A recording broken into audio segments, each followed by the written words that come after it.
Assalamualaikum teman-teman. Jumpa lagi dengan saya di channel Ureum Tuha 76. Pada hari ini saya sedang berada di tempat pertemuan orang tua perjuangan 76 yakni ex Tripoli. Mereka berkumpul di satu tempat di Pidi, Aceh, dengan agenda musyawarah besar orang tua 76 tentang MOU Helsinki dan perdamaian di Aceh yang telah berjalan selama lebih kurang 17 tahun.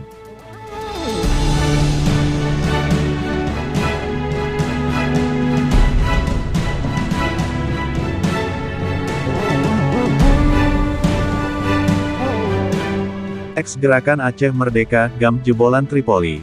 Libya se-Aceh menggelar pertemuan dengan mantan Menteri Pertahanan GAM, Zakaria Saman atau Apakarya. Pertemuan itu dilaksanakan di rumah Apakarya di Kecamatan Kemala, Pidi, pada hari Selasa tanggal 22 Maret tahun 2022. Pertemuan ex-Tripoli dengan Apakarya awalnya digelar di halaman rumah yang dipayungi dua tenda yang dipasang. Pertemuan mantan kombatan GAM itu sempat terjadi tanya jawab antara Apakarya dengan ex-Tripoli. Secara bergantian ex-Tripoli menanyakan pertanyaan kepada Apakarya. Namun, Apakarya dengan ciri khasnya menjawab satu persatu pertanyaan ex-GAM jebolan Tripoli.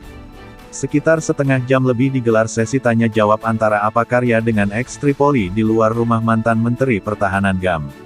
Kemudian ex-Tripoli melakukan pertemuan tertutup yang dilakukan di dalam rumah Apakarya. Di dalam rumah, ex-Tripoli menunjukkan Saifuddin Hashim atau Din Kapla untuk menyampaikan ke media terhadap hasil pertemuan tersebut. Ex-Tripoli telah digembleng oleh Wali Nanggro Hasan bin Muhammad di Tiro sejak tahun 1986 hingga 1990. Ia menjelaskan, ex-Tripoli berjumlah 78 orang yang selalu menghadiri setiap kali diadakan musyawarah. Untuk itu, kata Din Kapla, mengajak mantan kombatan GAM untuk bersatu kembali, sesuai amanah almarhum Wali Nanggro Hasan bin Muhammad di Tiro. Wow jalan soet sebagai menemat, ilme yang gepulang le Wali Nanggro TGK Hasan bin Muhammad di Tiro untuk na kemenangan uke. Kamu hana metik raka-rakan. Mantan tentara Tripoli pesaboh droe, pungkasnya.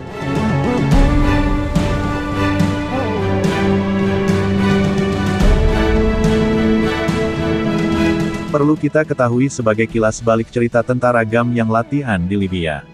Salah seorang tentara GAM yang dilatih di Libya yang satu letting dia, mengakui sedikitnya 2000 gerilyawan di bawah pimpinan Tengku Hasan Muhammad di Tiro pernah mengikuti pendidikan dan latihan militer di Libya.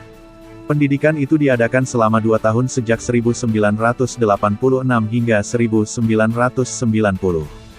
Dalam kurun waktu itu, pengiriman dilakukan dalam 4 tahap dengan jumlah peserta masing-masing sebanyak 500. Keseluruhan pemuda yang dikirim merupakan orang-orang pilihan dan diyakini punya semangat juang tinggi. Dan seluruhnya merupakan pemuda asli Aceh, kata tentara tersebut. Dia mengatakan direkrut menjadi anggota GAM sejak 1986 ketika masih berstatus sebagai mahasiswa jurusan Bahasa Arab di salah satu universitas di Tripoli. Ketika itu saya sedang mengikuti pendidikan bahasa Arab selama 8 bulan, saya didatangi orang-orang GAM dan diberi tugas sebagai penerjemah bahasa bagi anggota GAM yang sedang mengikuti latihan militer. Saat itu, ia sama sekali tidak tahu tentang GAM. Para pemuda Aceh di Libya mengaku sangat sulit memahami bahasa Arab, karena itu mereka meminta bantuannya. Materi pelatihan yang diberikan oleh instruktur di sana memang seluruhnya dalam bahasa Arab. Dia mengaku tidak tahu sama sekali di mana persisnya lokasi pelatihan bagi para gerilyawan GAM itu. Saya bahkan tidak tahu, apakah instruktur yang mengajari anggota GAM itu tentara Libya atau bukan. Yang saya ketahui, mereka menggunakan bahasa Arab. Saat masih di Libya, dia mengaku kenal dengan salah seorang peserta pelatihan yang punya prestasi cukup menonjol, namanya Ishak Daud. Di sebuah tempat pengasingan di Tripoli, dia juga mengaku pernah bertemu dengan Wali Negara Aceh Merdeka, yang merupakan pimpinan tertinggi dalam tubuh GAM dan Perdana Menteri Aceh Merdeka, Dr. Mahmud. Sekembalinya dari Libya tahun 1988, para tokoh GAM meminta dia menjadi penghubung di Aceh. Tapi beberapa lama kemudian ditangkap aparat keamanan Indonesia dan dijatuhi hukuman penjara selama 9 tahun. Namun setelah menjalani hukuman 8 tahun, saya mendapatkan amnesti. Setelah keluar dari penjara, dia tidak langsung kembali bergabung dengan GAM.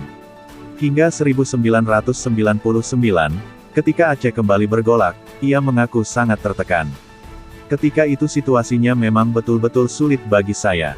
Sebab jika tidak kembali bergabung dengan GAM, saya khawatir dituduh cuak atau mata-matatni.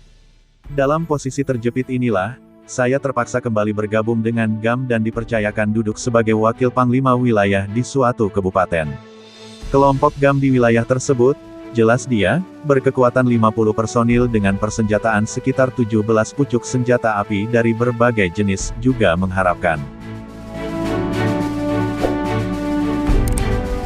Demikian cerita Ureum Tuha 76 pada hari ini, semoga cerita ini bermanfaat kepada kita semua, amin. Ikuti terus channel kami, subscribe, like, share and comment. Jumpa lagi di video berikutnya, wassalam.